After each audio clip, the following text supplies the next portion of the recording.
നമസ്കാരം.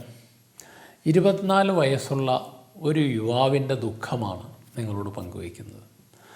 ഇദ്ദേഹത്തിന് കഴിഞ്ഞ ഇടയ്ക്ക് ഒരു ഡൈവോഴ്സി ആയിട്ടുള്ള സ്ത്രീ, അതായത് സ്ത്രീ വിവാഹം കഴിച്ച് 1-2 കുട്ടികളുമുണ്ട്, വിവാഹമോചനം നേടിയ ആളാണ്. അവരുമായിട്ടൊരു അടുപ്പം വന്നു. ആ അടുപ്പത്തിലൊരു 3-4 തവണ ബന്ധപ്പെട്ടു. യുവാവിൻ്റെ പ്രശ്നം എന്താണെന്ന് ചോദിച്ചാൽ, അവർക്ക് തൃപ്തി ഉണ്ടാക്കി കൊടുക്കാൻ എനിക്കായില്ല. ഫോർപ്ലേയുടെ സമയത്ത് തന്നെ ചില ദിവസങ്ങളിൽ ശുക്ലവിസർജനം നടന്നുപോയി.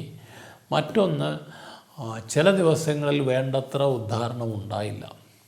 യുവാവിനെ സംബന്ധിച്ചിടത്തോളം അദ്ദേഹത്തിൻ്റെ ജീവിതത്തിൽ ആദ്യത്തെ ലൈംഗിക ബന്ധമാണിത്. അവിടെ ചെന്നപ്പോൾ തന്നെ പല ഉത്കണ്ഠയും ഉണ്ടായിരുന്നു. ആ സ്ത്രീയുടെ വീട്ടിൽ വെച്ചാണ് ബന്ധപ്പെട്ടത്. ആരെങ്കിലും വന്ന് കണ്ടുപിടിക്കുമോ? കണ്ടുപിടിച്ച് കഴിഞ്ഞാൽ എന്നെക്കൊണ്ട് നിർബന്ധിച്ച് ഇവളെ വിവാഹം കഴിക്കേണ്ട സ്ഥിതി വരുമോ? അല്ലെങ്കിൽ മറ്റുള്ളവർ കണ്ടു കഴിഞ്ഞാൽ എൻ്റെ ഭാവി എന്താകും? തുടങ്ങിയ അനവധി ആകുലതകളോടെയാണ് ആ സ്ത്രീ നിർബന്ധിച്ചപ്പോൾ ആ വീട്ടിലെത്തിയതും ബന്ധത്തിന് ശ്രമിച്ചതും. അവസാനം 4-5 തവണത്തെ ബന്ധത്തിന് ശേഷം പറഞ്ഞു, നിങ്ങൾക്കിതിനെ കൊണ്ടൊന്നും കഴിയില്ല, നിങ്ങൾക്കൊന്നും കഴിയില്ല, ഒരു സ്ത്രീയെയും തൃപ്തിപ്പെടുത്താൻ കഴിയില്ല. അതോടെ ആ യുവാവ് വളരെയധികം ദുഃഖാകുലനായി, വിഷമമായി, സങ്കടമായി, കരച്ചിലായി. ഉറക്കം വരാത്ത നിദ്രാവിഹീനമായ രാവുകളിലേക്ക് നീണ്ടു അദ്ദേഹത്തിൻ്റെ ജീവിതം.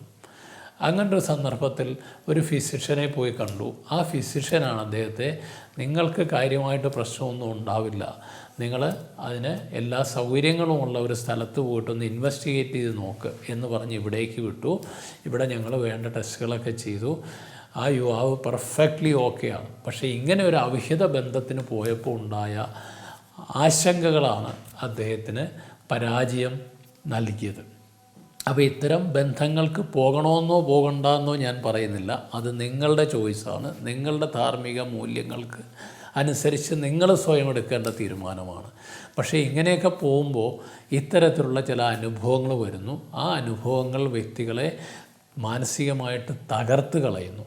അപ്പോൾ ഇങ്ങനെ ആകുലതയും ടെൻഷനും ഒക്കെയുള്ള വ്യക്തികൾ ഇത്തരം കാര്യങ്ങൾ ഒഴിവാക്കുന്നതായിരിക്കും കൂടുതൽ ഉചിതം. ഇനിയും അഥവാ അങ്ങനെ എന്തെങ്കിലും അബദ്ധത്തിൽപ്പെട്ടാൽ ഇതിനെയെല്ലാം പരിഹരിക്കാനായിട്ട് നമുക്ക് സാധിക്കും. ഇങ്ങനെ ഒരു വ്യക്തിയല്ല, അനവധി വ്യക്തികളിങ്ങനെ ഇവിടെ എത്തിയിട്ടുണ്ട്.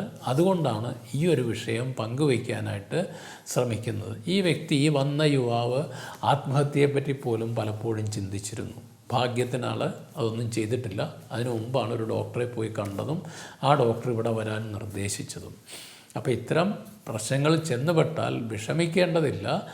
അതിന് പരിഹാരമുണ്ട്, ചികിത്സിക്കുവാൻ കഴിയും. അല്ലെങ്കിൽ നമുക്ക് ഇവാലുവേറ്റ് ചെയ്ത് എന്തെങ്കിലും പ്രശ്നങ്ങളുണ്ടോ ഇല്ലയോ എന്നുള്ളത് കണ്ടുപിടിക്കാനായിട്ട് കഴിയും. അതുകൊണ്ട് കടുങ്കൈയൊന്നും പ്രവർത്തിക്കാതെ തന്നെ ഇരിക്കുക. പിന്നെ ഇത്തരം കാര്യങ്ങളിലേക്ക് പോകുന്നതിന് മുമ്പ് പലതവണ ആലോചിച്ച് യുക്തിപൂർവമായ ഉചിതമായ തീരുമാനങ്ങളെടുക്കുക. പ്രത്യേകിച്ചും ഉത്കണ്ഠയും ടെൻഷനും ഒക്കെയുള്ള വ്യക്തികൾ ഇത്തരം സന്ദർഭങ്ങളെ ഒഴിവാക്കുന്നതായിരിക്കും ഉത്തമം.